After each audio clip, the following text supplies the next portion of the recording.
สวัสดีครับอาจารย์ครับผม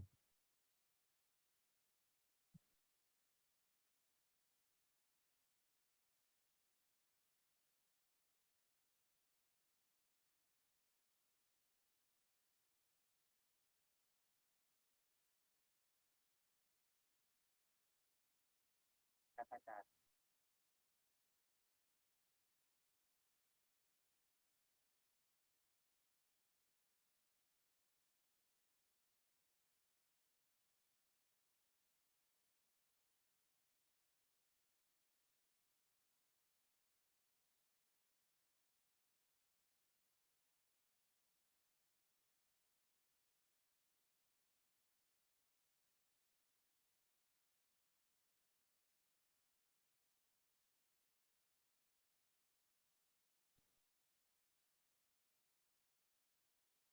Hello, everybody. Welcome to another Dhamma meeting where we will discuss the Buddhist practices of charity, morality, and meditation. Everyone who is interested is welcome to join. We will start with our first participant, which happens to be Jati. Jati from Thailand. Jati, you have any question? Good evening, Ajaan. Today I have one question. Go ahead. Last night, when I was meditating, there's just this song that came up to my mind, but I was using your technique, saying puto, puto, puto in my mind. But the song just came up. I didn't really remember what was the song. I tried to get rid of it by saying puto, puto, puto, but I had eventually went with it. I didn't know what was the song. I try to think because I need answers. But you really don't have to know them. Just leave it alone. When you meditate, you just focus on your mantra. Yes, and Ajaan. don't pay attention to anything that appears during your meditation, because it can distract, and then you cannot steal your mind. So what you want to do is to steal your mind. So you have to focus on your mantra only. And if you want to know what they are, the Buddha said everything is anicca, dukkha, anatta. Just know that. Yes. They are permanent, they are anatta, they are not under your control. Yes. If you want to do something with it, you can get dukkha. So if you don't want to get dukkha, just leave it alone. Okay. My question for today is, when I closed my eyes, the song disappeared. The song appeared again, but when I opened my eyes, it disappeared. Why did it disappear when I opened my eyes, but it came back when I closed my eyes? It's anicca, it's impermanent. It's not something you can tell when it got to come or when it to leave. Our job is to know it, understand it for what it is, and leave it alone. Yes. Don't need to know why. Just know that they come and go, and you cannot control them. They can come anytime they want, and they can leave anytime they want also. Yes, Ajaan. Just leave it alone and forget about it. If it doesn't make you any money, then don't worry about it. Okay. If it can make you some money, then yes, you might be able to use it for your benefit. If you cannot use it for your benefit, then just leave it alone. Forget about it. Okay. Yes. Understand? Because there can be many things that appears in your meditation. So if you don't know what they are, or you don't know how to deal with it, just forget it. Just leave it alone. And just focus on your mantra. Okay. You want to calm your mind, you want to still your mind. That's the best thing for the mind, is for the mind to become calm and peaceful. The more question, then the more restlessness can cause the mind. So you don't want to have any question. Okay, thank you. Just treat everything as natural phenomena. Everything comes and goes, rise and cease. They're like the wind, the rain, the storm. Yes, Just, Ajahn. just know them for what they are, and just understand that they are impermanent. They're changing. Okay. They're not under anybody's control. Okay. Okay. How's your parent? Are they watching with you? They are watching. Yes. Okay, good. Is that all for tonight? Yes. That's all. Don't forget to meditate before you go to sleep. Okay. All right. Thank you for Ajahn. Good night. Okay, next Felicia Chan from Malaysia. So you're back from Thailand now. Good evening, Ajahn. I'm very happy to see you again. I just came back to Malaysia last Saturday. I don't have question at the moment. I'm very happy. I have a very good progress this time. My practice in continuous mindfulness and wisdom is very well. I do not need to rely on any object to stay neutral and peaceful. I will go back again to Wat Khao Yai 1 week later and stay for about a month. Thank you, Good. Ajahn. Very happy for you. Thank you very much. Maybe one day you can stay in the temple for permanently. It's a good place for the mind. It's a hospital for the mind. Yeah. I'm very happy. If you stay in the temple, you will not go crazy. That is my first home. If you're outside the temple, you usually go crazy without knowing that you are crazy. Chinese New Year's coming already. I still want to go. Uh-huh. I know Chinese New Year. They are making department. What for? That's why I want to go back again. Yeah, if you want to celebrate Chinese New Year, then you must be crazy. No.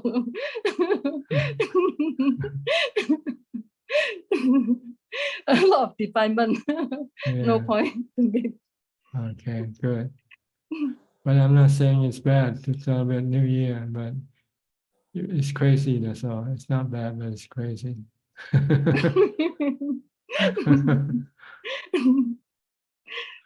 Okay. Okay, thank you, brother. Normal people don't celebrate anything. The Buddha don't celebrate anything. Celebrate Anicca, Dukkha, Anatta. The Buddha celebrate Nibbana only. Okay, good. Okay, thank you. Next, Lillian from Bangkok. Long time no see. Yes, very long. Nice to see you, Ajahn. So what brought you here today? I've been wanting to come, so trying my best. And today he has a question, so we came together. I see. Okay, go ahead. Let you have a question. Go. Ask. How many Buddhas are in the world? How many Buddhas? The Buddha can only appear one at a time, but they will keep coming. There are countless Buddhas, but they only appear in the world one at a time. And it takes a long time between them for them to appear. So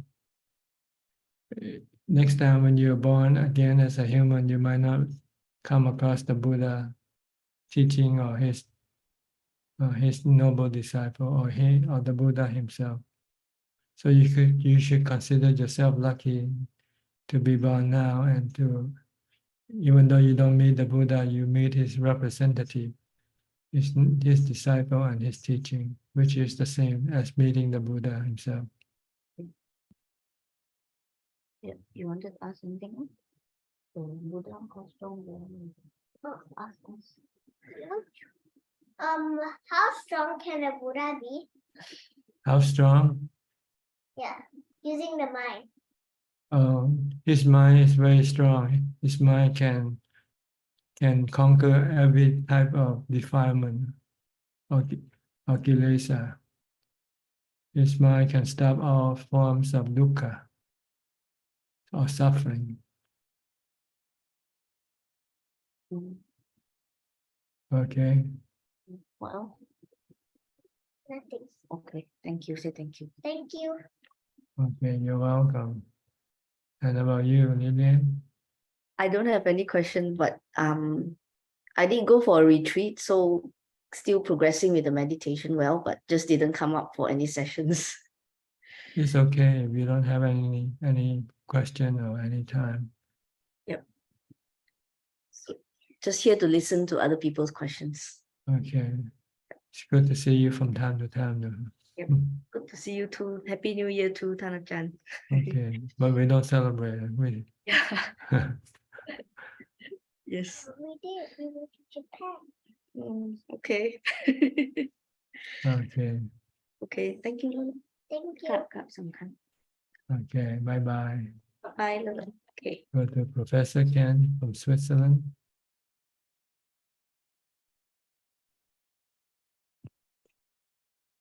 Hello, Tanajan. Hi, how are you? Very well, thank you. I have a question regarding the path, getting on the path towards Sotapanna. What is the characteristic that we need to achieve before we are on the path? Is it related to the fourth jhana? Yes, you need to have fourth jhana. Your mind has to be calm and not being powered by your love, hate, fear, delusion. Your mind should be neutral, more or less. And you get this from entering into the fourth jhana. You get equanimity in the state of mind which is free from emotion temporarily, free from love, hate, fear, and delusion temporarily. And when you come out, this state of free from delusion will linger on with your mind. So you have a window of opportunity to develop wisdom, to see that the five khandhas, your body and the nama khandhas, the feelings, are natural phenomena. There is no self in this body. They are not under anybody's control. They change, they go according to their own way. Like the body will get old, get sick, and die. And your feelings will change from good to bad, from bad to good, or to neutral feeling. If you try to manipulate or deal with them, you will get disappointment or dukkha, or stress. So you don't want to have any stress, you just have to leave them alone. Like you leave the weather alone. You leave the wind, the storm, you leave the rain, the flooding alone, because you cannot do anything. You cannot control them. Then you will not have any stress. But if you want to keep your body healthy and strong and don't get sick, when you get sick, you will feel terrible. But if you know this is the natural process of the body, that it's going to have to get sick. And when it gets sick, there's nothing you can do to stop it, to prevent it from getting sick. You might be able to cure the illness sometime you might not be. So you just have to accept the truth, the reality. If you accept it, then you will have no dukkha, no fear of death, no fear of aging or sickness or death. Then you are free from one level of suffering. The suffering that comes from your attachment to the five khandhas, the body and the feelings. You need a calm mind to be able to do this. And you have to do it in real time when things really happen. When it's not happening, you're just preparing yourself for the eventuality by teaching your mind that you have to accept aging, you have to accept sickness, you have to accept death. And if you want to test yourself whether you can do this or not, then you can use what you call not real sickness, but comparable virtual sickness, let's call it, by inducing pain to appear in your body, like sitting for a long, long time until pain arises. And then you compare this to the same type of pain you will experience when you get sick, and see if you can leave this pain alone or not. If you can, then you're pretty sure that when you get sick, you will not have any suffering. And same way with death, you might have to go express your body to some type of danger, like go sleep in a while by yourself, and see if you can.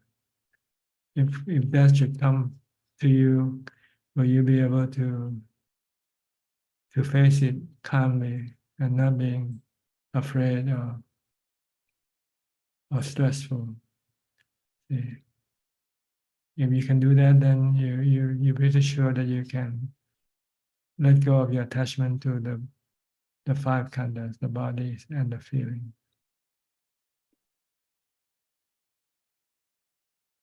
But if you don't have jhana, if you don't have enough equanimity, your mind will react with love, hate, or fear, or delusion. Then you have dukkha when the mind reacts. But if the mind doesn't react and it faces the truth calmly, then it will have no dukkha.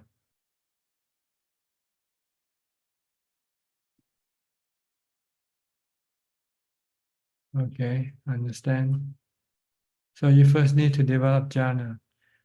And if you don't have jhana, you have to develop the eight precepts first, because the eight precepts will help support your development of jhana.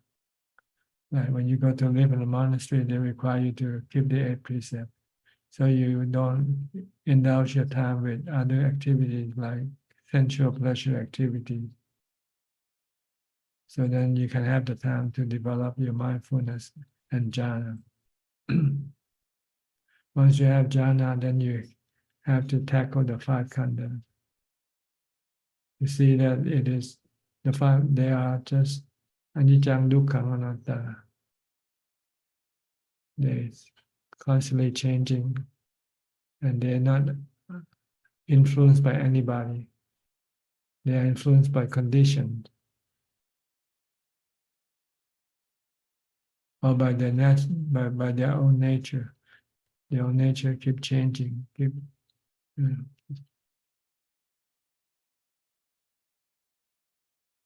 So you have to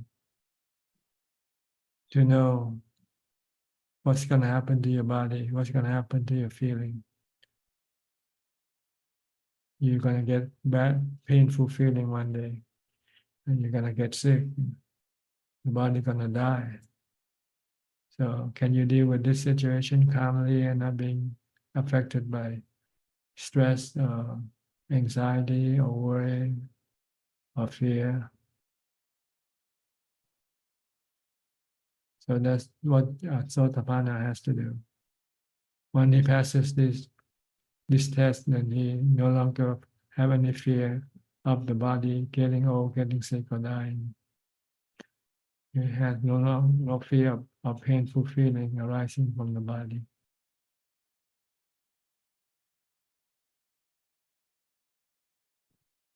So you have to practice meditation to get to jhana first. You have to practice mindfulness all the time, from the time you get up to the time you go to sleep. If you haven't yet developed jhana, because without mindfulness you will not be able to enter into jhana.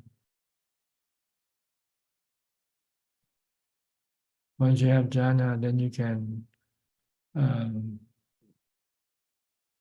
develop more of it until you become quite adept You can enter into jhana anytime you like. When you come out of jhana and you know you're losing your equanimity, then you want to go back to recharge your equanimity. So to maintain equanimity all the time during your meditation and after you come out of your meditation. But when you start to lose equanimity, your mind start to become emotional, then you know you have to go back into dhyana again to recharge your equanimity. Until you can do this anytime, anywhere, you can master this process. And the next step is when you're not meditating, you have to look at the body, the five khandha, see whether they are impermanent or they're permanent. See whether they're changing or not changing. See whether you can control the changing or not, the change. If you cannot control them, then you just have to leave them alone. Because if you want to control them and you cannot control them, then you can get frustrated. You can become stressful.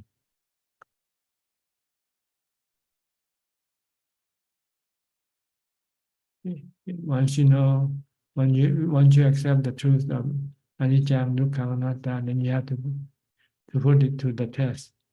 Subject your mind to painful feeling. Subject the mind to situation that might cause death to your body. To see if the mind can let go of the body and feelings.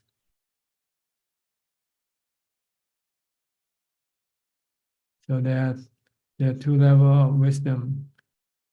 The first level is doing the homework, preparing the ground for the exam, the real test. You have to first to know the theory behind the body and the feeling that they are anicca, dukkha, anatta.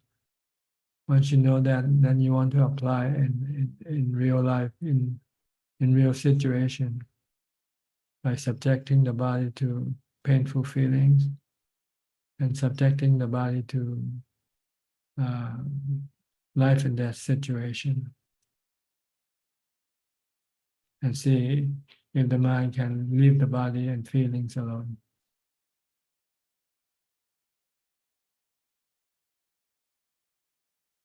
Okay. Thank you, Ajaan. Very clear. Thank you. All right. Next, your neighbor, Switzerland, also, Claudia. Good afternoon from Switzerland, Tanachan. Yeah, glad to be here again. And I have a remark and also a question.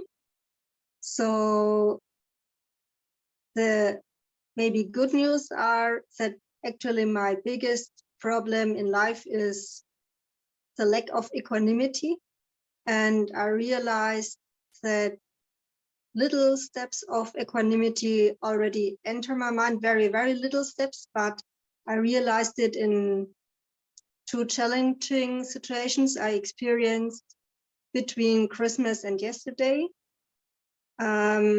So for example, yesterday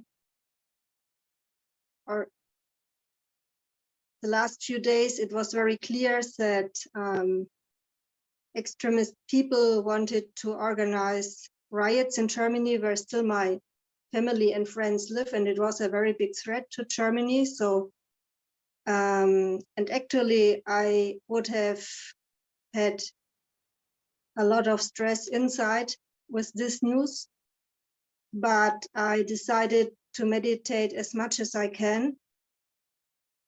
And I realized that it was very helpful to meditate and to translate Tanachan's book instead of watching the news. And I realized that little steps of equanimity entered my mind and my heart. It was a very good feeling to me. On the other hand, I would like to ask Tanachan for your advice.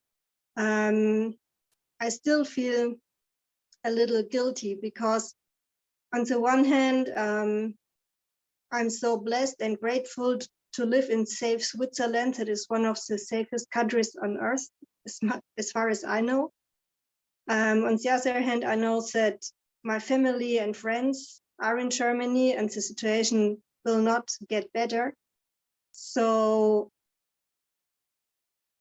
how can I meditate, or what can I do not to feel guilty? Well, you have to look at the big picture. You keep forgetting the big picture. You only look at the small picture. The big picture is everybody who is born will get old, get sick, and die, regardless of where they live. So we are all in the same boat. We just have to happen to be in a different class. Someone got first class ticket, someone got economy ticket. And that's the way. That's what karma works. See, this is the work of karma. If we did good in the past, we get first class ticket. If we did bad in the past, we get bad. We get economy ticket. So this is the way we are. We are different because of our past karma. But the thing that we are the same is that we are all, once we are all born, we will all get old, get sick, and die, regardless of which class you might be riding in the coach in your plane or whatever. So we're all in the same boat here, except we're different in a different class. That's all. We go to the same destination, which is death, aging, sickness, and death. So if you look at the big picture, then there's not much different. The difference is because of the karma, the law of karma. The law of karma say that if you do good, you will reap good karma. If you do bad, you'll reap bad karma. If you do not so good, not so bad karma, you reap the not so good or not so bad result. Yeah. So this is how we are. We are all different because of our karma. The Buddha said.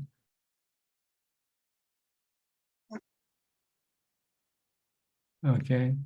Yeah. So don't forget the big picture. The Buddha teaches us to constantly remind us that we are all subjected to aging, sickness, and death and separation, regardless of where we are, who we are, whether we are rich or poor, whether we are high or low. We're all in the same boat in this regard. Yeah, this is very helpful. Thank you so much. Okay. Thank you. Simple, but we keep forgetting the big picture. We just get so focused on the little picture, we forget to look at the big picture.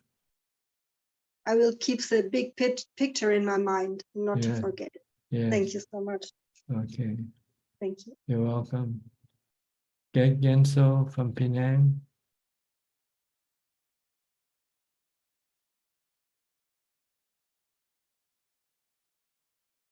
Can you unmute your microphone? Or maybe someone didn't allow you to unmute.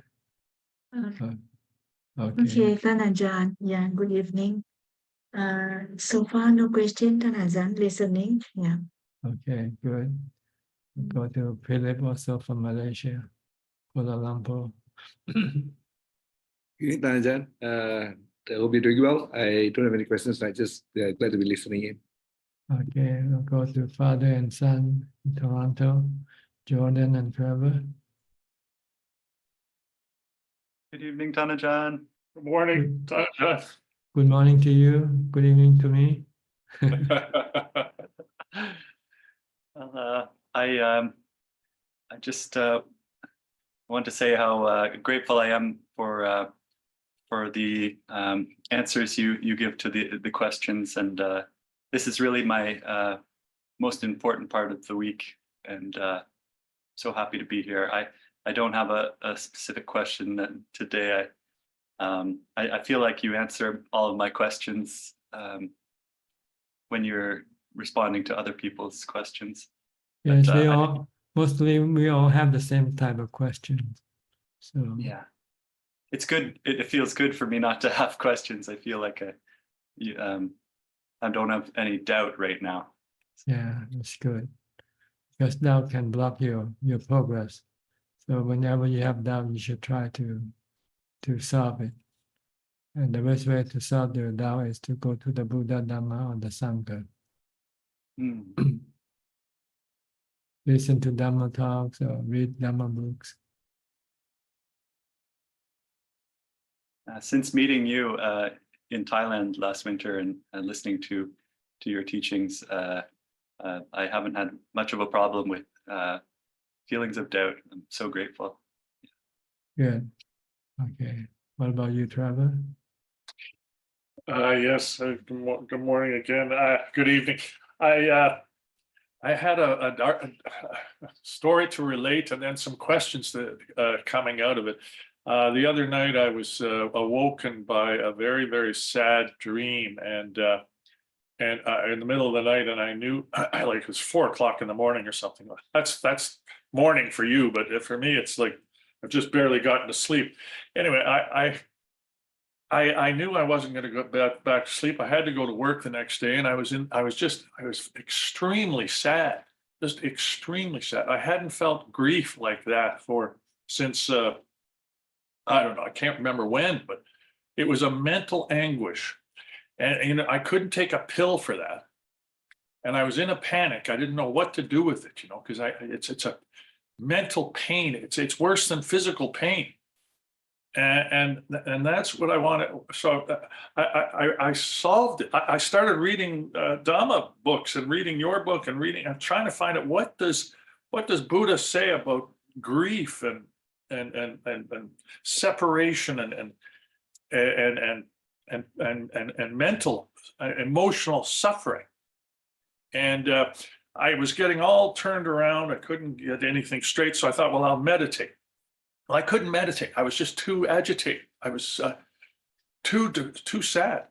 So I thought, I remember what Jordan said and what you have said is walking meditation. So I got up and I started to walk around the room doing the lifting, shifting, stepping that Jordan taught me. And with my eyes closed, walking slowly, I walked right through the evening into the sunrise. And my mind was calm, and I went about my day. I had a wonderful day, and with no effects of being up essentially all night. But it gave me some questions, and I'm still lingering with those. And that what does Buddha say about these difficult emotions? These like grief. Pain of separation, and so forth. And I think I know what you're going to say, but the next question is the goal to sort of eradicate all emotions and become sort of like a robot. I mean, we have on the one side too much emotion, but on the other, I'm worried about not having any emotion, if I try and conquer the emotions. But anyway, those are the questions that I was raising. I was struggling with this week, and I thought I'd lay them out in front of you. Yes, you have to understand that the nature of emotion is they are part of your mind. They can swing from good to bad because there are many different type of causes that will keep this emotion swinging back and forth. Actually, they are your karma, your past karma that you might have performed, and they are accumulated in your mind. So sometimes they just come up and cause you to have various types of emotion, sometimes good emotion, sometimes bad emotion. But the way for us to deal with this emotion is to either ignore it, but like you said, you went on a walking meditation. So you ignore the emotion that appeared. And when you forget about it, then they don't bother you anymore. See? And the next level of dealing with it is to understand the nature and accept the nature for what they are. They are anicca, dukkha, anatta. This is the nature of the mind that keeps changing all the time, from good to bad, to neutral, They just keep changing, and it's not under your control. So don't try to control them, but just learn how to deal with them. Either accept them for what they are, or just ignore them by concentrating your mind on something else. It will happen again, again and again, as long as you're still alive.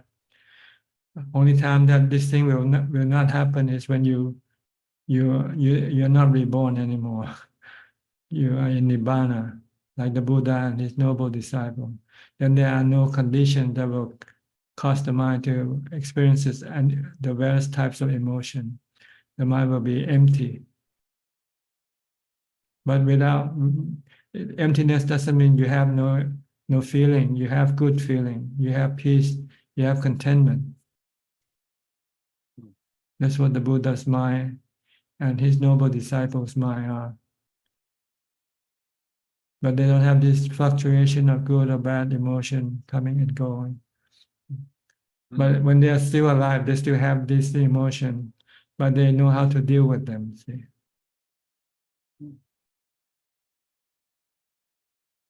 They can be detached from them, observing them rather than trying to be overwhelmed or immersed in them. They just like the simile of the drop of water on a leaf.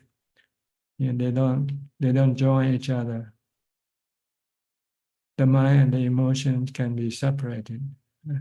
But with unenlightened people, the mind of unenlightened people usually want to absorb everything into every type of emotion, good or bad, it becomes affected. Mhm. But you can train your mind not to become affected by practice meditation until you get equanimity. That's the nature, that's the quality of the mind that will not be affected by anything that it comes into contact with.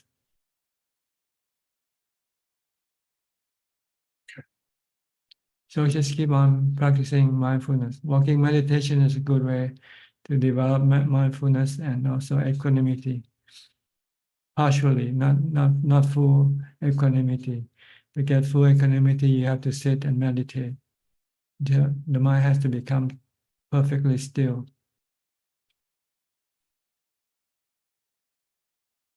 Does Thank this you. answer your question? Yes, thank you. Thank you very much, Ajaan. Okay. Thank you. Thank you. So I suspected that was going to be the line of your response.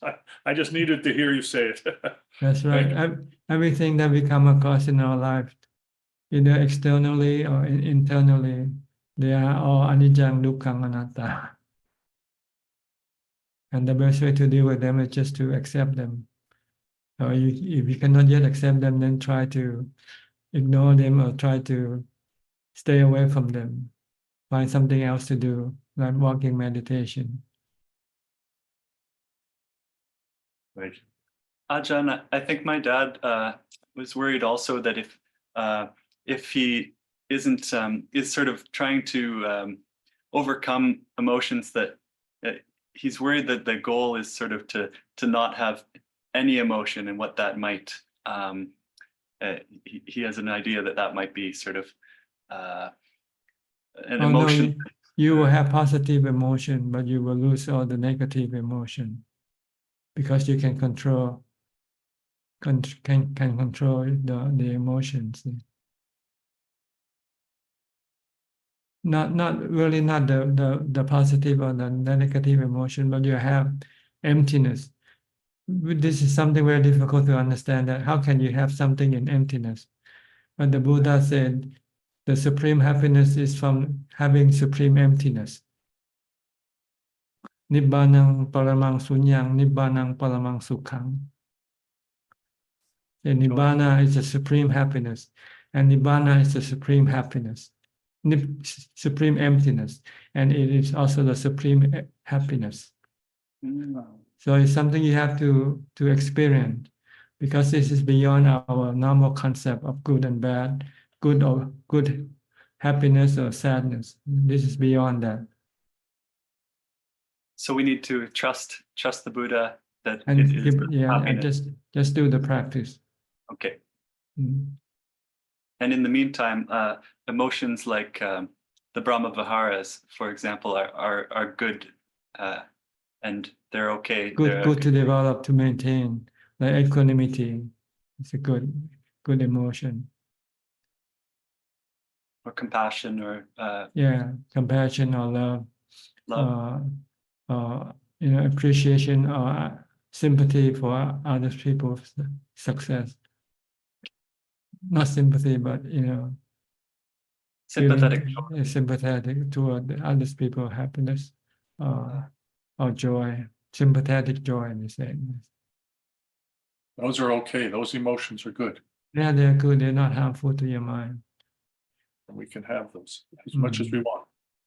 Yes, you have to develop it though. Like you want to be happy, you want to show love, then you give something to people to show your love for them. When you give something away, you feel good. When somebody needs your help, you give them help, then you feel good. This is a good emotion. Love, compassion, sympathetic joy, and if there's nothing you can do for them, then you just remain neutral. No action. Understand that something is beyond your ability to do.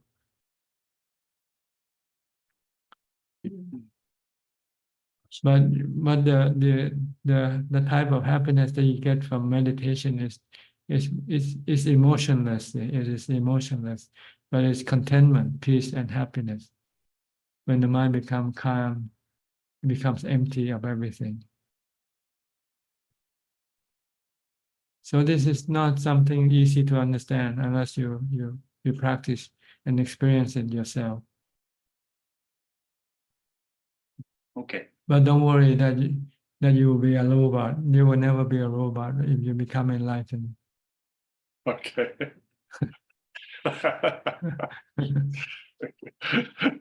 Thank you so much, Ajahn. Thank you.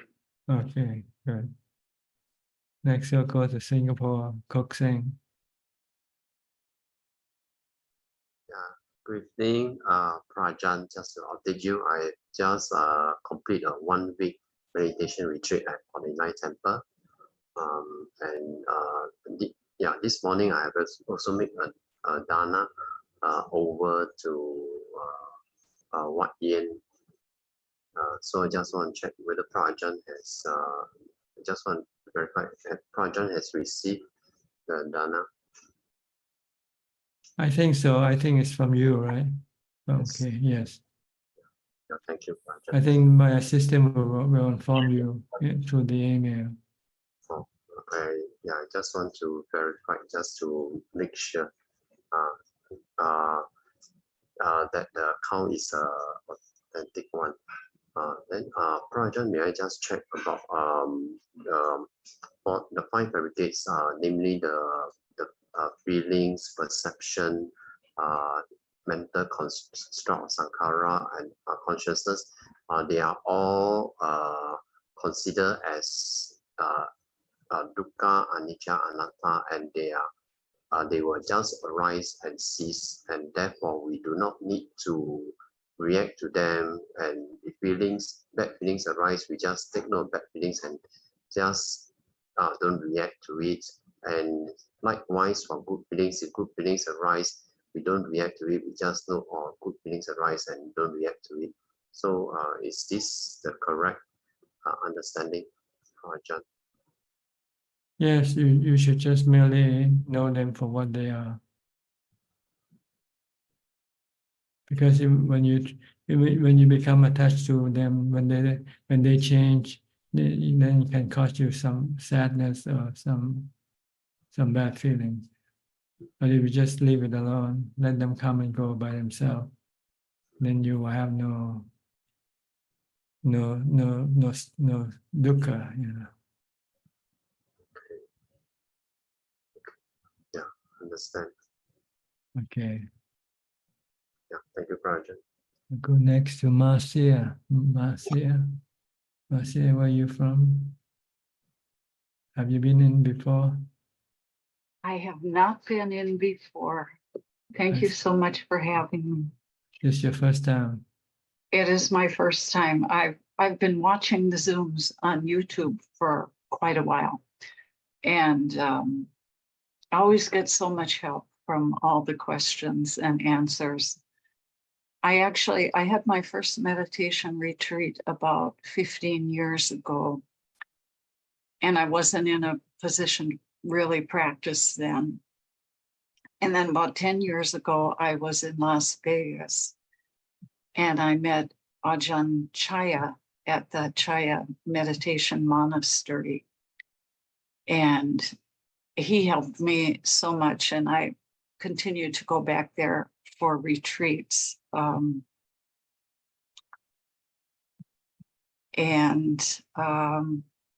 I have so many. I don't really have a lot of questions, but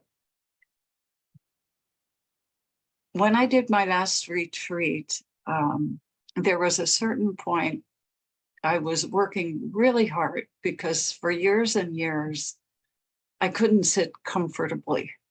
It was a huge struggle.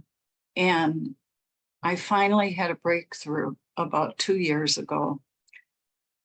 And I could sit, and all the energy in the body and the mind became very even. And so there was no pain anymore. And then sort of from that realization, I don't know. It's hard for me to explain it. I ended up asking him if there was any part of my practice that I was actually controlling. And he said, no, he said, only the knowing. The knowing was my part of the practice. And from then on, I began to work to simply not touch anything that comes up in the meditation. Like if the pain comes up, I don't touch it. If the feeling comes up, I don't touch it. If the thought comes up, as soon as I can catch the thought, it's like, I know that there's the separation between the knowing and everything that is coming and going. And as that has developed, even during the day, not all the time, but off and on, I really have a sense of awareness that I'm not doing anything. Like I can see as I go through the day that I'm not making very many decisions, that it's this sequence of events just happens very quickly. And before I can even make a decision, I'm like doing something. It's like the whole day is, I'm not the controller. There's no person there really doing it. And that came very gradually for me because before I started the practice, I thought I was controlling everything. It was like, this is my life. I can make my own decision. And then, that ignorance just started to drop away. And then about a year ago, I was diagnosed with a blood cancer. And I'm not really sick from it yet. And that was a huge wake-up call for me. And I thought, man, I've really got to start practicing because, what if I die now? It was like death became so real because I have a condition now that could, on a dime, it could progress. And, for now it's not progressing, but, I could quickly go downhill. But with this, it's sort of a shift into awareness. And I'm seeing that I'm not controlling anything. I'm not controlling myself very much. I'm not controlling the disease. And I'm sorry for rambling. I just wonder if you, and it's hard to make sense of the practice sometimes, because every time I practice, everything is different. It's like I've never practiced to attain the jhanas, but I think I've fallen into them from time to time for short periods, but I've never focused on that either. And so I'm not sure I have I don't feel like I have much of a direction in the practice, but at the same time, it's like everything, because I'm not controlling everything, I'm not expecting to have a huge direction or forcing things to happen. And I mean, is there anything in what I've said that you could comment on? Does any of it make sense? Well, half of it makes sense. The other half is there are things that you have to control, see? And that's what our practice are for, is to control the mind's reaction to everything. We should just merely accepting or merely knowing them for what they are. They are anicca, dukkha, anatta, and just let them be. But if we haven't yet teach the mind not to react, it will keep reacting with either love, hate, fear, or delusions. So that's our goal here, is to practice, to teach the mind not to react to anything by seeing the true nature of things, and then leave them alone. Everything comes and goes, rise and cease. Everything is not under our control.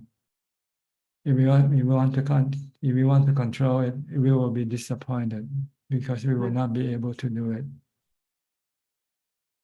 So like the body, we might be able to control it now to a certain level, but at another level, we cannot control it. If it's gonna get sick, if it's gonna die.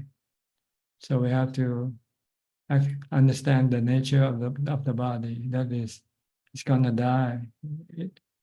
It's born and it will die. And our duty or our work is to not to react with cravings, whether craving for being or not being, for instance. Just leave it alone, leave the body alone. If the body wants to get sick, let it get sick. If you can still fix it, fix it. You can still fix it, like going to a doctor. But eventually you'll come to the point where even the doctor can say there's nothing else he can do. Then you will just have to accept the reality of the situation. This is what we have to train the mind to do, not to react to anything with love or hate or fear or delusion. Delusion is to think that you can control things. With wisdom, you know that you cannot control anything. Everything is out of control, but it's okay. No need to react to them. Let them be out of control. Let them be. The mind just being merely knowing, just being knowing. That's all.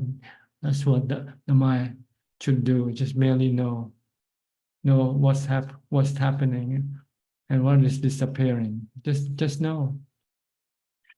Yeah, you know, I have a strong sense of that, but then I'm trying to figure out where intention fits in, because you're either knowing or you're forgetting. You're in ignorance or you're in that clarity. And where my practice is right now, when I'm in the knowing, it's for short periods of time, and it's empty. There's nothing there. It's like Yes, when you merely know, then the mind is calm and peaceful, no stress, no anxiety, no worry. But as soon as it begins to react, you will have you will have some emotion arising from the mind's reaction to things. So when there's that emptiness, but it's not filled with, you made a comment earlier about Nibbana was empty, but it was Happy. happy. Yeah. I've always been afraid to find the emptiness and the happiness, because feeling like the happiness is one of those emotions that comes and goes. But this is not emotions. This type of happiness comes from emptiness, not coming from emotion. Mhm. When your mind becomes empty of thoughts, become empty of everything, then the mind becomes happy, peaceful, content. Like I say, you Okay. have to experience it. And the way to experience it is to teach your mind to let go of everything that you have, that you come into contact with. Everything that you consider to belong to you, they don't belong to you. Mhm, mhm. There was one time, about 5 years ago, I was taking care of my infant grandson, and he was either sleeping or something.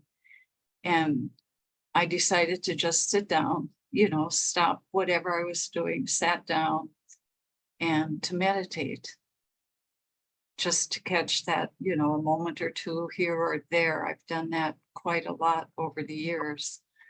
If I have a chance, I'll just sit to meditate. And I immediately fell into this state of, it was like being a tank of water, like refreshing water, totally still. It's an analogy, because there's nothing you can, when I've had different experiences, there isn't a reference point to it. And it was like this, like total refreshment and total stillness and total emptiness. Are those like the jhanas, or?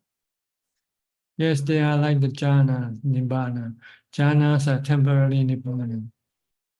Nibbana is permanent jhana, permanent emptiness, permanent happiness. With the jhana, you only get it when you meditate. After you come out of meditation, you will use that jhana. Mhm. But with wisdom, you can make that emptiness permanent, even when you're not meditating. Mhm. There was another thing that happened just in the summer, fall of this year. And I had been in a meditation Zoom for an hour and had reached a pretty good level of stillness in the meditation. There was still a little, it didn't seem empty because there was still like a vibration, some kind of a mental movement or like an urge for something, even though it was sitting still, it had a little vibration. But when I got up and I started doing some household chores, and I walked up to a table to put something down, and all of a sudden my whole body melted. That's an analogy. There was like a melting, like almost like you become like a liquid or a disappearing. Wasn't like a disappearing because there was still this awareness. And at the same time all that happened, it was like I was totally disconnected disconnected from reality. And then there was a knowing, and the message was, when you stop judging, you'll see things the way they are. What happens in experiences like that? You stop It's your like, you stop your thought process. Your thought process is the one who's trying to interpret everything, and it is driven by delusion and it's misinterpreting everything. So when you stop your thought process, then you see the real truth without having to have any interpretation. When you stop your thought, then you'll see the real truth. Everything is like everything as they are as they are. They are not what you think they are. They're not you, they're not me, they're just something you see or hear, that's all. But it doesn't say that it is something, it is me, it's a tree, or it's whatever. These are all interpretation, our mental interpretation of the things we experience. If we can stop this thought process, then you'll see that everything just without any value, any names, any labels.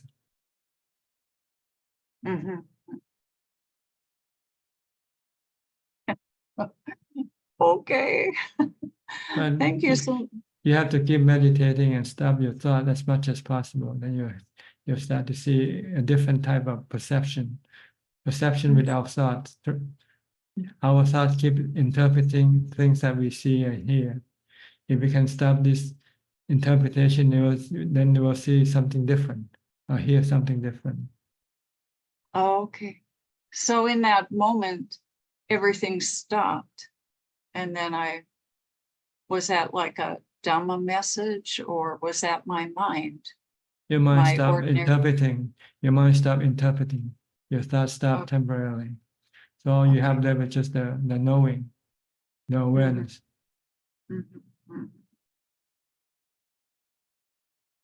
Okay. It's like watching a movie, watching a movie with a silent movie, no sound. You just watch the movie. When there is sound, then they have concept and everything come up with the sound. But when there's no sound, then you just watch the whatever, the movement of images. That's all. Okay. Well, thank you. Thank you so much. I hope to join with you guys more. My schedule is always. Yes, anytime you like, anytime you can come and go as you feel like. There's no, no fixed way of joining or when to join, not to join. Whenever you're free, whenever you feel like, you can join. Okay, good. But And thank you. If you don't have the wanna time, you can always watch it later on. It's kept on Yes, YouTube. yes. And Yes, I do that. It brings a real sense of peace usually. And I just want to thank everybody on the Zoom for asking all the questions and sharing all their experiences, because it's really helpful. okay, I'm good. grateful. I'm grateful. Thank you. Where are you from? Where are you now? I'm from Ohio. Okay. Yeah. Just want to know. That's all. Thank you. Okay. All right. Keep Thank you. meditating. Thank you. Keep practicing. Thank you. I'm gonna try. Okay. Next, we'll go to Seattle. No, not Seattle. Marin County, not Northern California. Levan. Hey, Ajahn, I don't have a question regarding the practice. I know that I'm not practicing enough. So really no question. Okay. Just listening then. Okay, we'll go to Sao Paulo now, to Alfredo.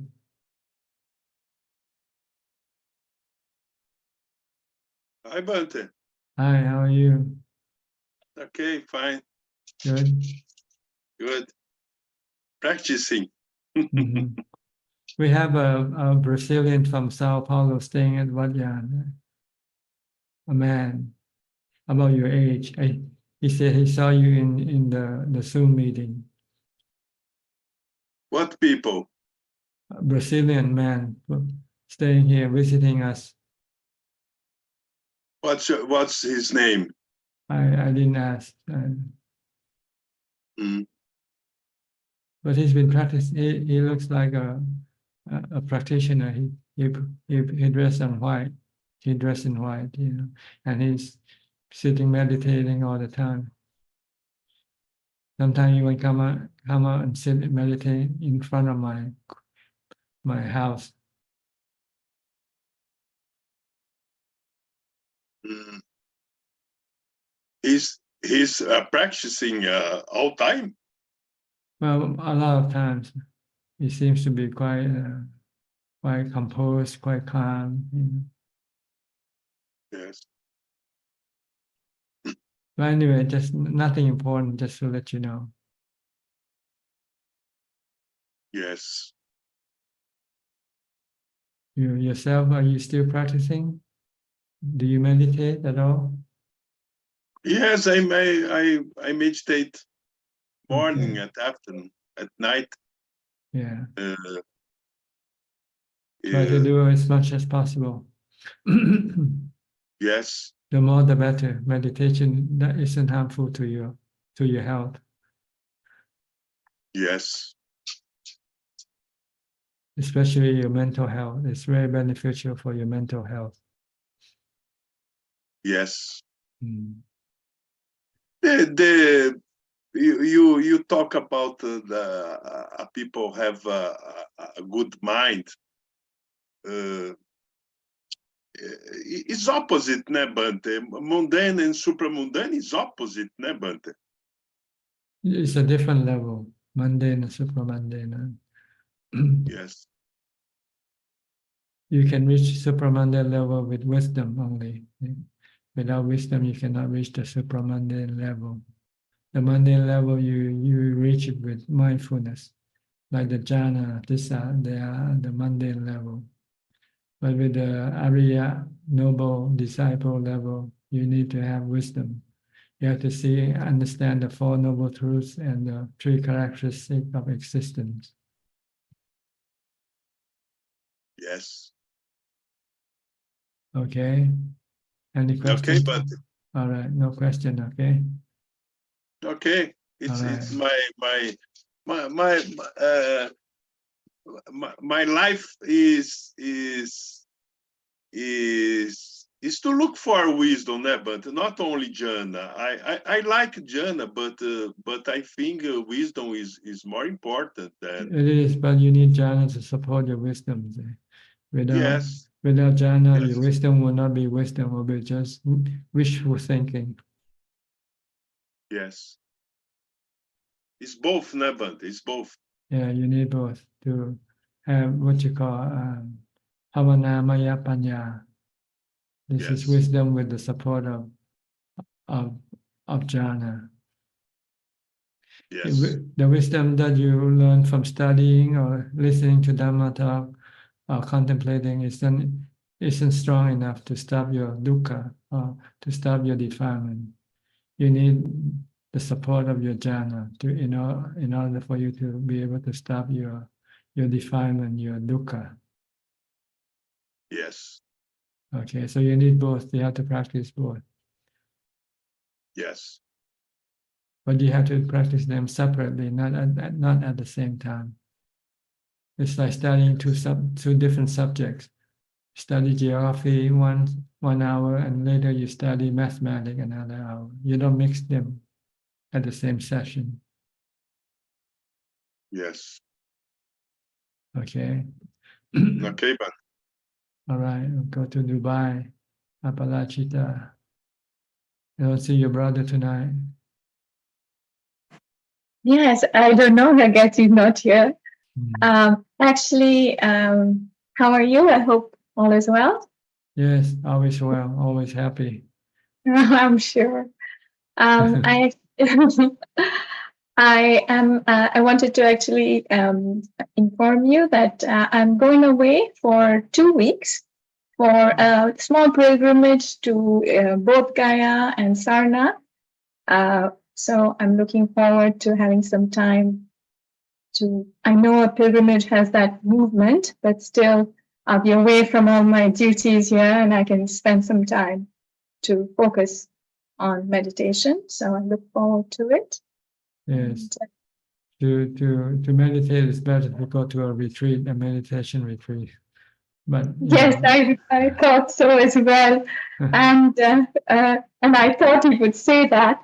And yet I have to say that thanks to you, I think I feel this time when I go, I should be able to center myself a little bit more. So thank you so much.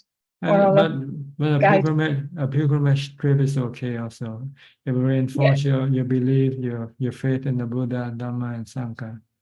Exactly. Yes. It's beautiful. Okay, good. Have a good trip. Enjoy yourself. Thank you. Thank you. Okay. Go to Hema. You want to pronounce the name correctly? Yes, Emma. Okay. Where are you from? I'm from Toronto. Toronto. Okay. Yes, and this is my first time. Are you in the same group with Debbie and Debbie Jonas? Yes, so Debbie actually met me in Vipassana, my last retreat in December, and she gave me your contact. So I emailed. So this is my first time. Thank you so much for accepting me. Yeah. Okay. And anything you like to ask or say? So I want to say that this is incredible that I'm sitting in front of you and listening to the questions, because as you said, the questions do arise, but then right now what I heard, they have answered all my doubts or, so keep practicing. That's what I'm taking from today. Good. You need the practice to get to where you want to go. Exactly. Effort, exertion. Exactly. So this is excellent motivation for my, practice that, and meeting all of you around as a Sangha. This is amazing. Thank you so much. You're welcome. Keep following us. Keep watching. And if you have any question, you can come in and ask. Okay. Good to see you. I have a question. How do I call you when I have to address you? Because this is first time for me. People call me Ajaan Suchart. Ajaan? Okay. Yeah, Ajaan Suchart. Ajaan Suchart, okay. Or you can just call short Ajaan. Ajaan, okay. Okay. But you can call anything you like, Ajaan is best. You can call me a dog and I can't stop you from doing that. Oh my God, no. Thank you for everything. Okay, you're welcome. Let's go to Alvin now from Malaysia. Good evening, Tanajan. I don't have any question. Just want to say thank you very much for your teaching, Tanajan. Okay, you're welcome. Intan from Indonesia. Good evening, Ajahn. I heard you're coming to Wat Yan again, huh? Yes. Next month. Next month for 2 weeks. Good. Did you have any question? Do you have any question? No. Okay, I listening and study. Okay, good. I'll go to the next person then, okay? Okay. Thank you, To- Ajahn. To Diana from Wales. Greetings, Tanajan. I haven't really got any questions. I'm not sure I'm doing, I need to do better with my practice. Yes, you have to try to push yourself. This thing don't come easy at first. But once the practice start to get moving, then it will become easier as you go along. It's been so distracting. We've had so many visitors and no routine and your mind wants to do something else all the time. It doesn't like to Mm. meditate. That's the problem. Mm. If it likes to meditate, then there won't be any problem. yes. I will try to do better. Yeah. Just have to, put in the effort, force yourself to do the practice, especially mindfulness. First of all, you should do a lot of mindfulness first, which you can do all the time from the time you get up. Just recite a mantra or just keep watching what you're doing with your body. That's all. Don't think about the past, the future. Stay in the present. Stay with your body. Keep watching your body. Then you can stop your mind from thinking. And then when you meditate, you'll find it easy for the mind to become calm, easy and quickly. But without mindfulness, you can be sit there and your mind will be restless and agitated because it keeps thinking all the time. It won't stop thinking. So try to practice mindfulness first. Yes, I will. Mindfulness should be your priority now for a starter. Mindfulness. Yeah, my mind is everywhere. Thank you. Okay, you're welcome. Go to Gary from Singapore.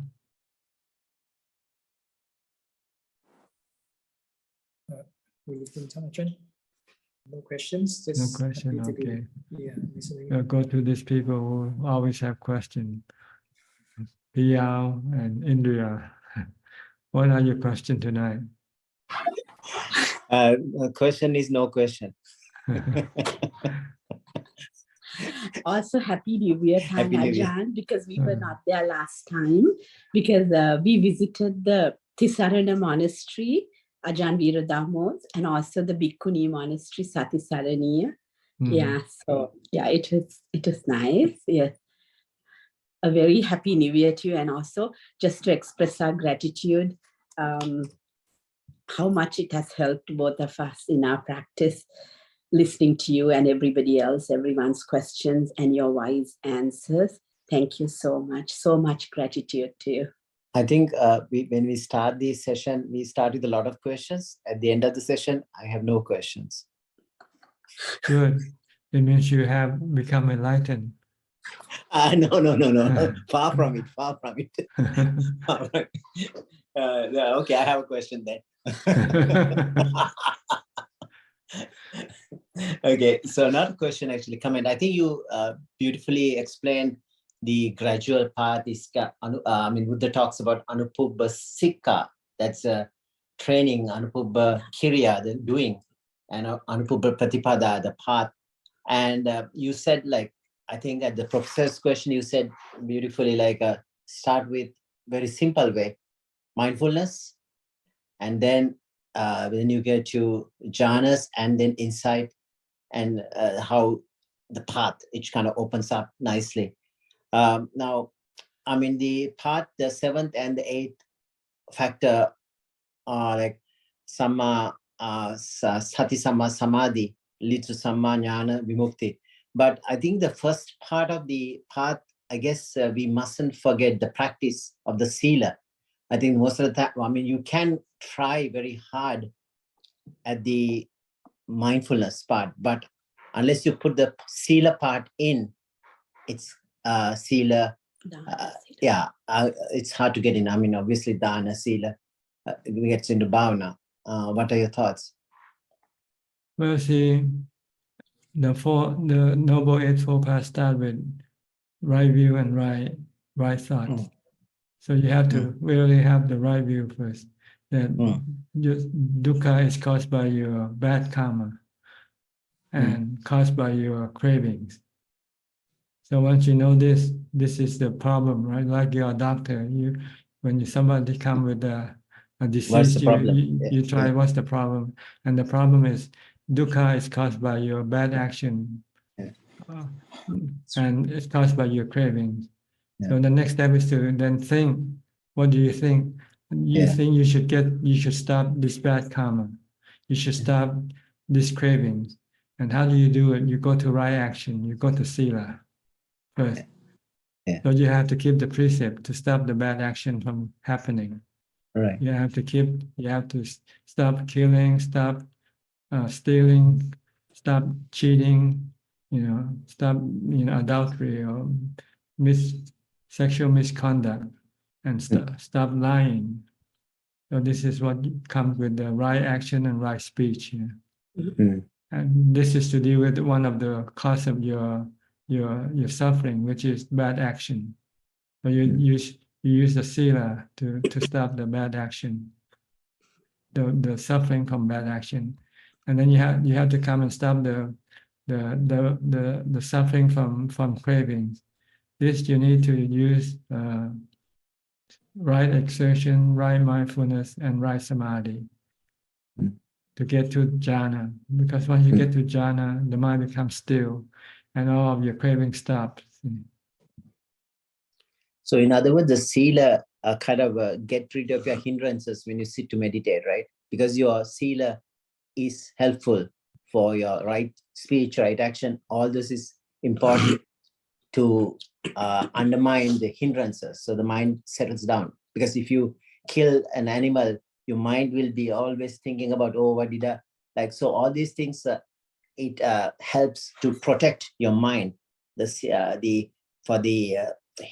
Subdue the hindrances, the sila. Not the hindrance, really. The consequence of the bad karma. Okay. When you kill, you feel bad, so you're not happy. So you will find it difficult to calm your mind when your mind is not happy. Agitated, agitated and restless, worrying. Yeah. So the goal is to get rid of your dukkha. And your dukkha are caused by your bad action and bad speech. And the other cause is your cravings. So you need different types of tools to get rid of these two types of suffering or dukkha. I think you kind of make a simile to a doctor. A good doctor is not afraid, saying that you have pneumonia. This is the cause of pneumonia. This is how to get rid of it, and this is the prescription, like that. So that Buddha was not afraid to say dukkha. Here's the problem. It's a craving, and you have to get rid of the craving to be happy. And here's the medicine. Here's the medicine. Is to exert yourself in practice, mindfulness and samadhi and meditation. Once you can develop mindfulness and meditation, you get jhana. Once you get jhana, then you can stop all your craving. So he was not afraid to say dukkha, because people think it's a pessimistic, dukkha, suffering. But because he has the solution to suffering, so he was not afraid to say, yeah, here's the dukkha and here's the solution. Well, just like you're a doctor, if people expect good news from you, then they don't go to see a doctor, right? Yes. You want good news, you go somewhere else. Yes. I lose all my patience. But they don't lose because they need you. So even though you give them bad news, but with the bad news, there's also good news behind the bad news. There's a cure. You have cancer, but it's okay. There's a cure. Just do what I said, and you'll be cured from cancer. So what's wrong with that? Yeah, that's right. But I sometimes talk about the big picture. It's not very good, but sometimes people get the big picture. Oh, let's sickness and okay, whatever you do. But I guess it's that's reality. Certain realities sometimes depending on the person. But I think I know it, but people are not open to accept the reality. Yeah. So it's very small, minute percent of people knows it. It's time, like 60 years, 70 years. So I say, 70,000 kilometers. What do you expect? Your car is going to break down. 60,000. Yes, but people want the car to keep going as if it's a brand new car. Yeah. I think I kept saying the driver is what's important, not the car. So the mind is the key. You just leave the car. and get another car, like a lease it. You're leasing pretty much. We are going to lease another car. So so the driver keeps going. If you know if you know your body, you release the body, then you won't have any suffering when you have to give up the body. Yeah. But you forgot, and you Yeah, think forgot. you think you own the body. That's true. Ajaan, you talk about emptiness. I think it's not like people think of empty like, so you have a full bottle, you empty the bottle, everything is empty. It's not that sort of emptiness Buddha is talking about. It's between the process, the emptiness, like when the conditions are there, this will arise, or my body is existing because these conditions are there, but my body will cease to exist when the conditions are not there, or something will arise in the future if the right conditions are there. So this is the in-between process. There's empty, nothing. So it's a cycle of, it's a dynamic emptiness. It's not like emptiness static. Okay, it's the bottle is here, bottle is gone. That's not the kind of emptiness he's talking about, is it? No, it's the emptiness of jhana. When the mind totally detached from the world of the sensual, like the eyes, the sound, smell, taste, and tactile objects. The body is completely detached temporarily. So the mind. That's a preliminary, right? It's an initial emptiness, but the emptiness in the inside is something arising and passing away. Whatever is empty in between. Well, even inside the mind, when the mind becomes still, everything stops temporarily. Even the mental activity stops. See? So everything, it becomes empty. Even the body is a perception of the mind. Like, I mean, you don't feel the body unless you perceive the sensory. So you know there's a body. So perception, that itself is a perception. That too is arising and passing away. But it can stop temporarily.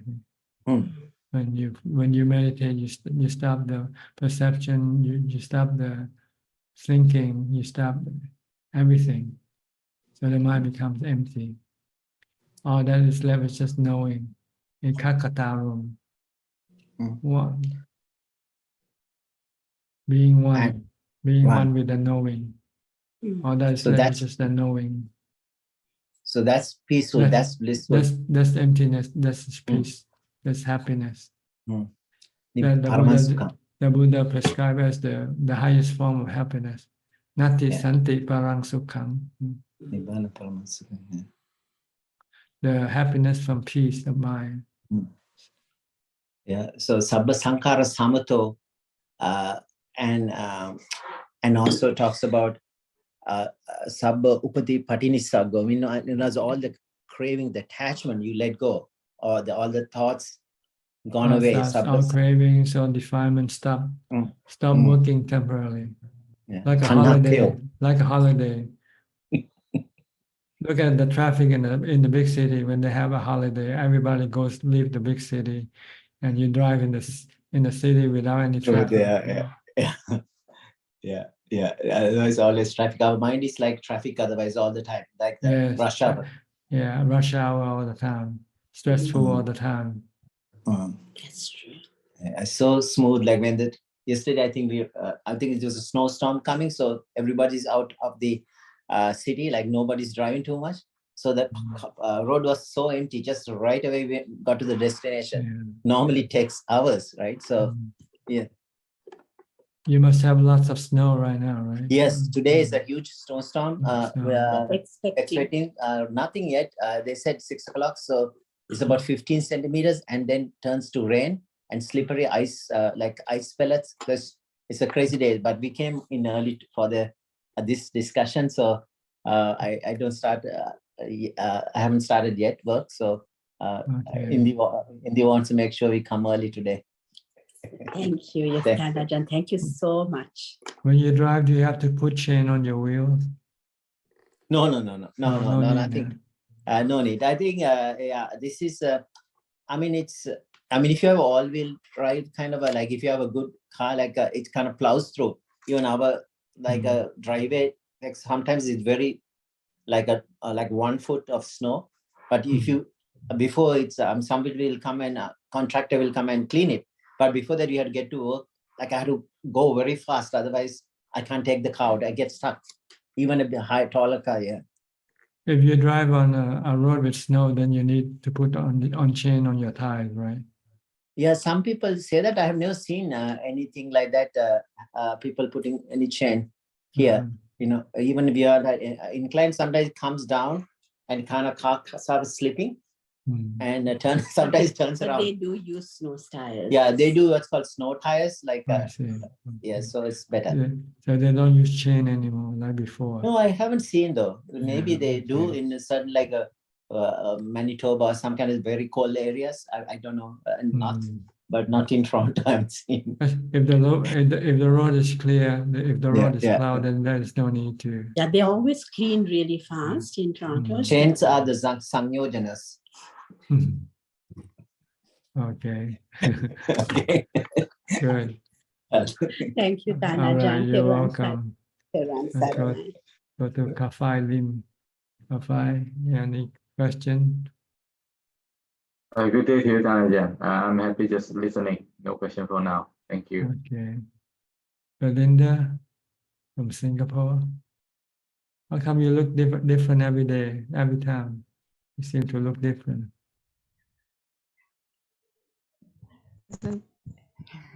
Changing every day, then. Anicca. Anicca, very anicca. The network here, if it's unstable, so I would think that I just give it a pass for today. The network is not so stable, so I just give it a pass. Okay. And then, yeah. All right then. Okay. Thank you. Good. I go to Vancouver with Sri and check. Greetings, Tan Ajaan. Greetings to you. Happy New Year. happy old year now by now.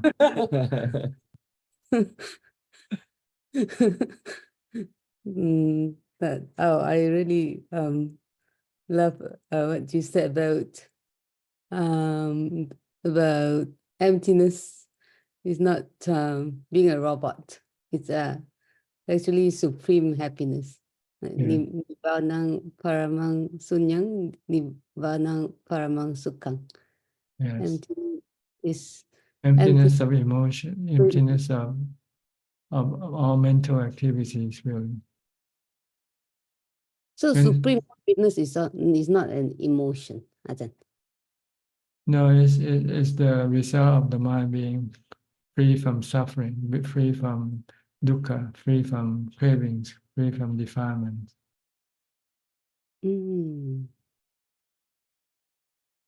I guess when we hear the word happiness, it's we right away relate it as an emotion. That's why it's sometimes we thought that we could think that emptiness is like a robot. Yeah, you can think anything you want to think. When you haven't yet met the real thing, you just have to imagine it, right? Yeah, yes, yes. So the Buddha said Dhamma is sanditthiko. It has to be experienced to really appreciate, to really understand. It has to be experienced. Yeah. You cannot talk about it. You can talk about it, but not. It's like blind man trying to describe an elephant. Blind man. See, they can tell exactly what the part that they feel, but they think that this is the whole elephant. If you feel the body of the elephant, you see the elephant is like a wall. But if you touch the tail of the elephant, you say, oh, it's like a rope. You know? If you touch the tusk, it's like a spear. So it's all true, but it's not completely true, partially true. So you have to experience the emptiness that you get first from jhana, and then from using wisdom to get rid of all your defilement, your cravings. Then you find that the mind is empty. empty of defilement, empty of cravings, empty of suffering, empty of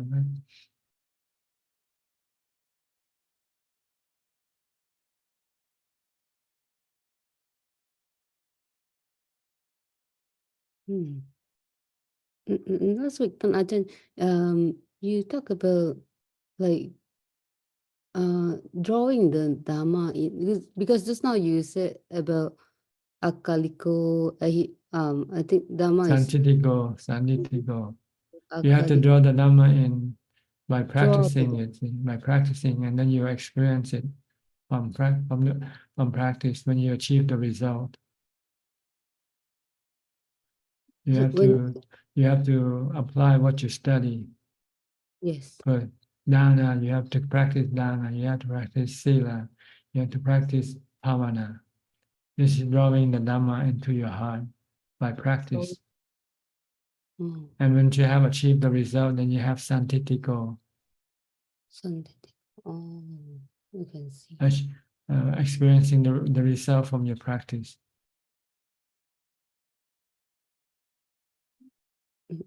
Opanayiko is the one you're talking about. Opanayiko is to bring the theory into practice. First you study the theory. What should we do to get to Nibbana? And the Buddha said you have to practice dana, you have to practice sila, you have to practice bhavana. Okay. Then once you know this, then you have to practice in order to bring this thing into your heart, into your mind. Once they are in your mind, then they will get rid of all your defilements. Then your mind will, once the defilement are all gotten rid of, then the mind becomes nibbana, pure, purified. This is santitiko. It's something you have to experience, not imagine. What you imagine and what you experience is two totally different things.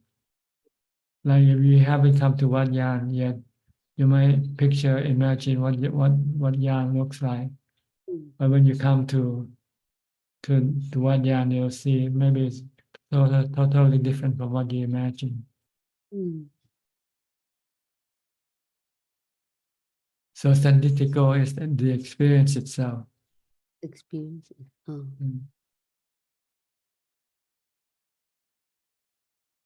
I always have a hard time understanding Opanayiko because the translation is leading inwards, but you say drawing the Dhamma into the heart. Yeah, that's easier for me to understand.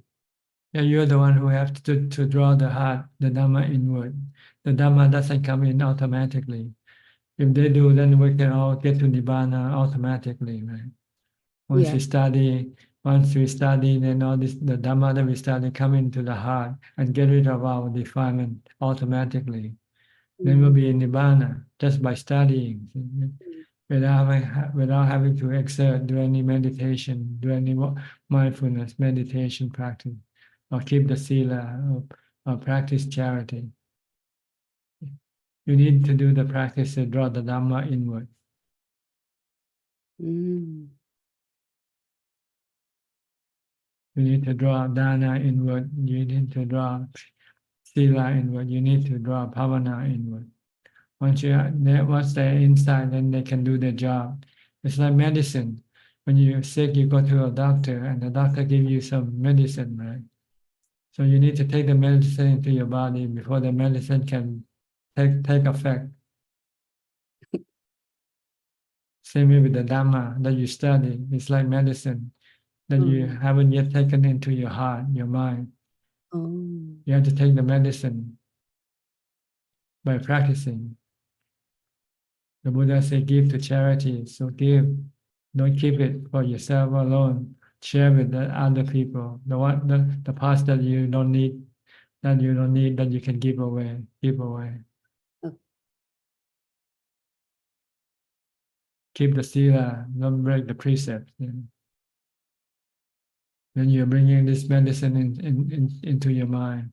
Once they're in your mind, then they can get rid of your defilements, your suffering. Yeah, understand?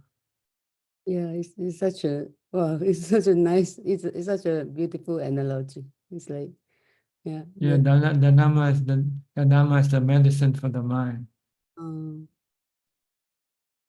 You need the Dhamma to cure your mental health, your mental illness, which is stress. Stress is a mental health, isn't it? Depression, anxiety, worry. These are our mental health, our mental illness. And you need medicine. You cannot take pills for the body to cure the mental illness. mm, You might be able to suppress the mental illness temporarily by taking tranquilizer or something like that. But it doesn't cure the illness. mm, The only medicine that can cure the mental illness is the Dhamma, teaching of the Buddha. mm. And it's very hard to encounter this medicine, the Dhamma medicine. It's very important. It's available, it's easily available, but it's hard to take it in, that's all. The patient doesn't like to take the medicine, that's the problem. Very stubborn patient. But that's why the Buddha at first he didn't want to treat anybody because he think that nobody will be able to take the nobody will medicine take it. because the medicine is so bitter. But then after some consideration, he said, there are some people who might be willing to take the medicine. So he chose the people to give the medicine to. First, he gave the medicine to others who are monks, who are ordained, who already have keep the precept, who already practice dana, who already have jhana. All they need is wisdom. So he teach those people first. And as soon as he gave him the medicine, they take it in right away and become enlightened right away. See? Yeah. But then after the first group has been taken care of, then he has to deal with the lesser able group. So it takes more time to teach them, explain to them what to do and how to do it, and so forth. But he left the last group alone, those who doesn't like to take the medicine at all. He divided the patient into 4 categories. 4 groups. Very easily treated, then moderately treated, and hard to treat but still possible. And the last one is impossible to treat.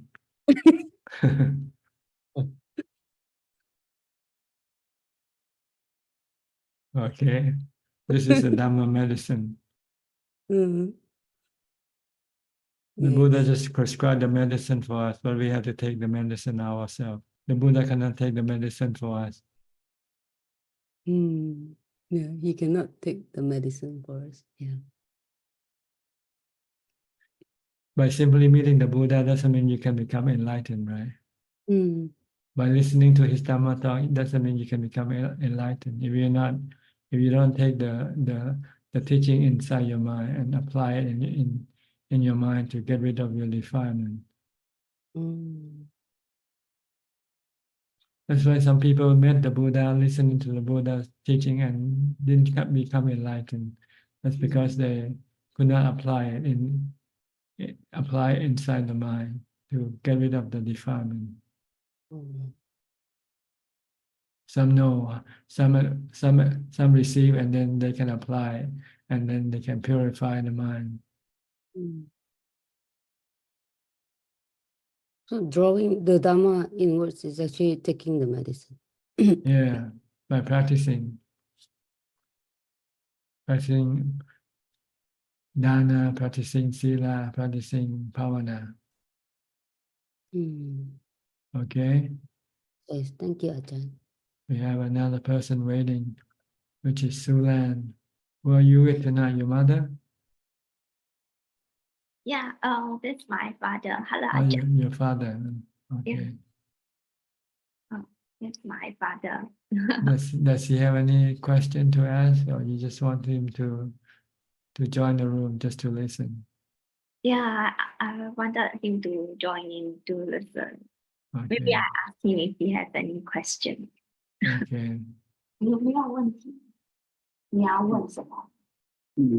没有啊。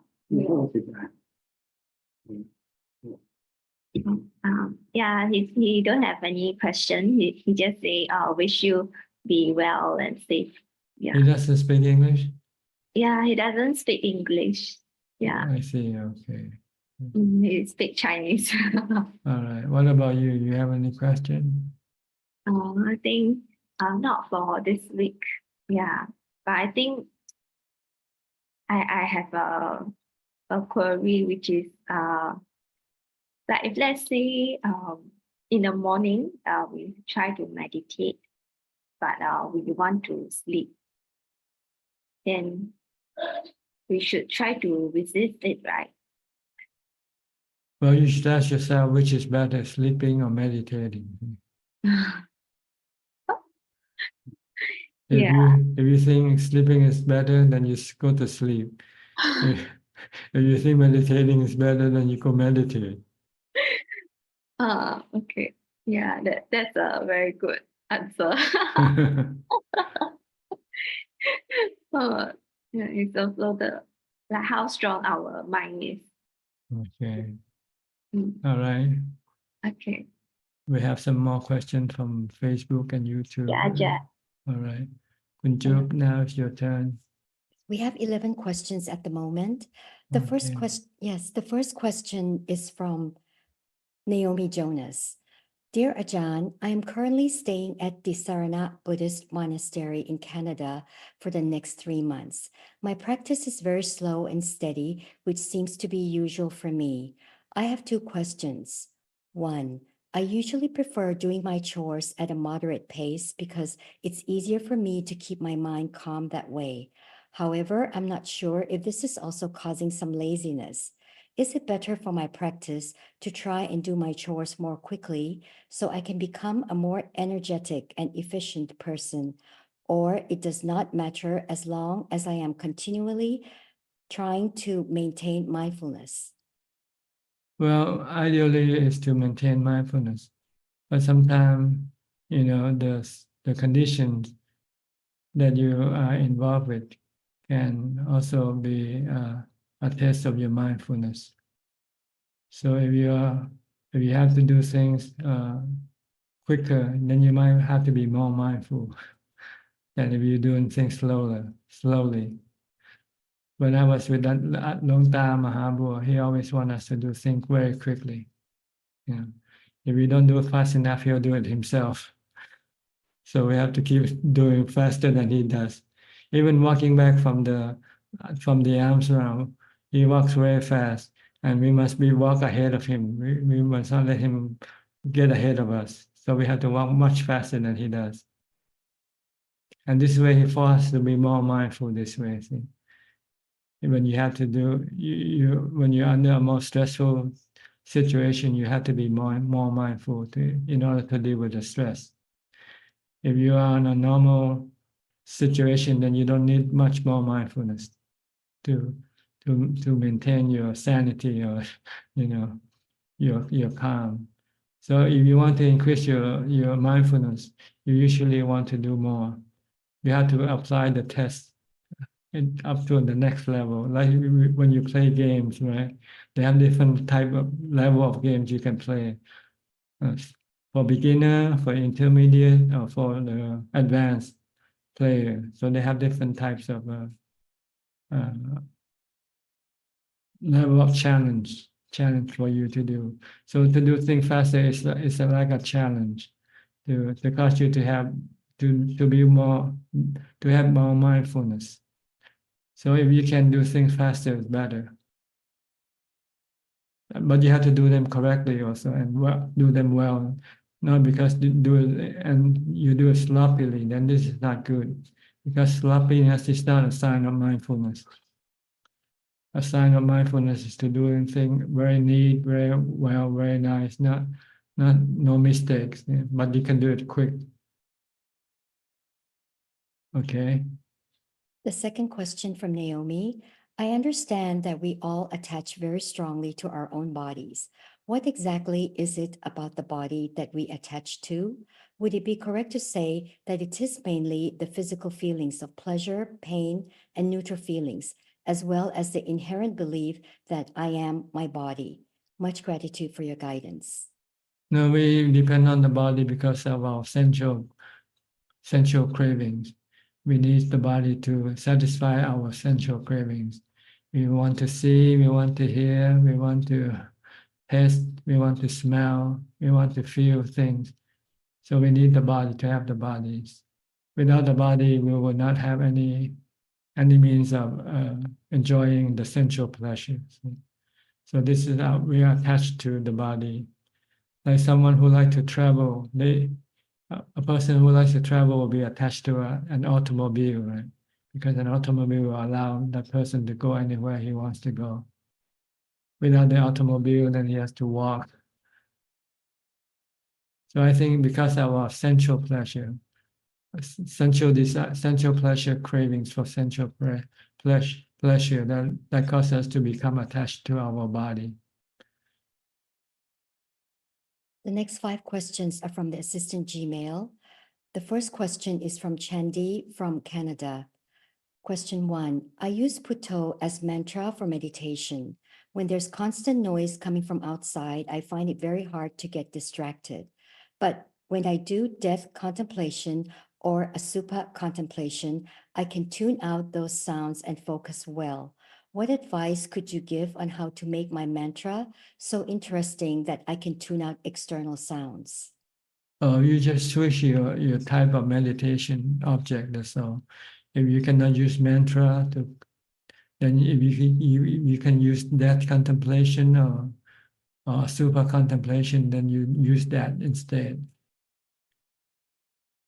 Question 2, I felt lightness and tingling in my hands while concentrating on breathing and mantra, and also saw patterns in the mind like fireworks, but I was still reciting the mantra. Then I experienced that I was no longer reciting the mantra. Instead, I was focused on a light colored surface with no thoughts, as if the mind went blank. Was that first or second jhana, or was it a transition to the second jhana?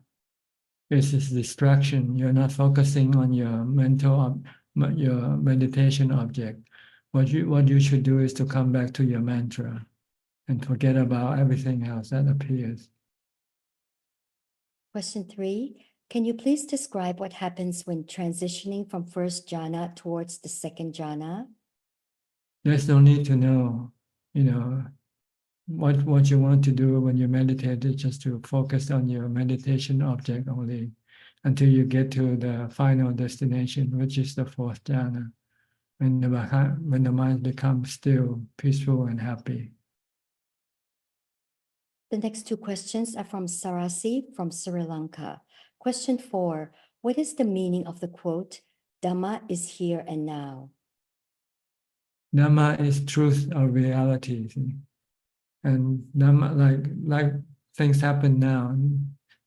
Things never happened in the past or never happen in the future. Everything happened now.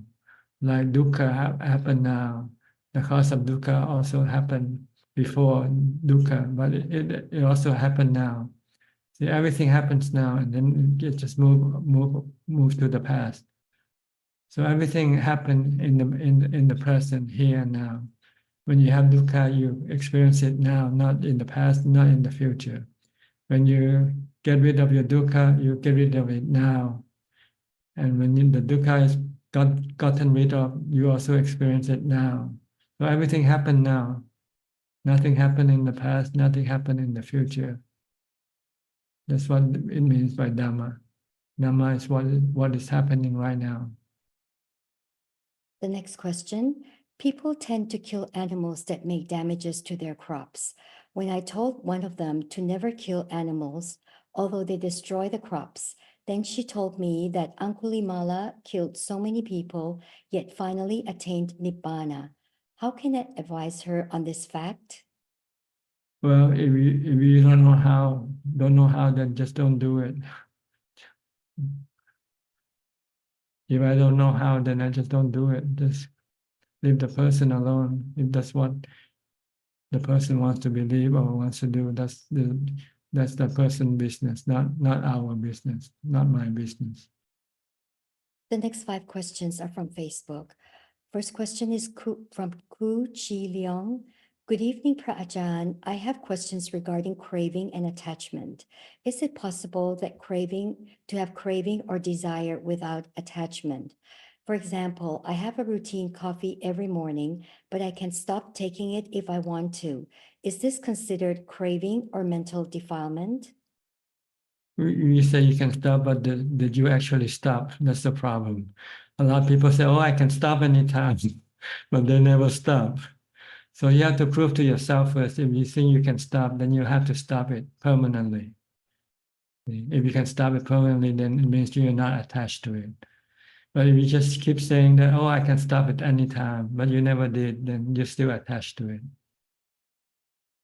The next question is from Pauline Soon. Ajaan, is it the 5 aggregate very dangerous in our mind? Please explain more on its effect to us when we are meditating. No, the 5 aggregate is not dangerous or beneficial. The 5 aggregate is just neutral. It is our reaction to it that is harmful. Our cravings, our attachment to the 5 khandha, which cause us the suffering, not the 5 khandha itself.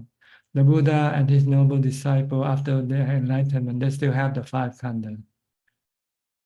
And the 5 khandha doesn't hurt them or bother them anyway, because they have no cravings or attachment to the 5 khandha. The next 2 questions are from Tanik. Is it against the first precept if I blow away and remove insects? Well, if you do it intentionally, then it is breaking the precept. If you have intention to kill and you do the actual killing, then that's breaking the precept. But if you have no intention, you happen to be blowing, and then that insect happen to be on the path of what you do, then this is not breaking the precept. You have to have the intention and the act of killing itself and achieve the killing to break the precept. The next question, how much progress can a layperson make without a teacher to consult all the time? It depends on each individual. Some people are smarter than the other.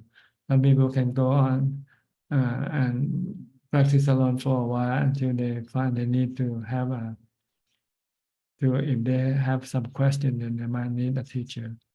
But some people might need a teacher every day because they cannot think for themselves. So it depends on each individual. The next question is from Heng Jazz.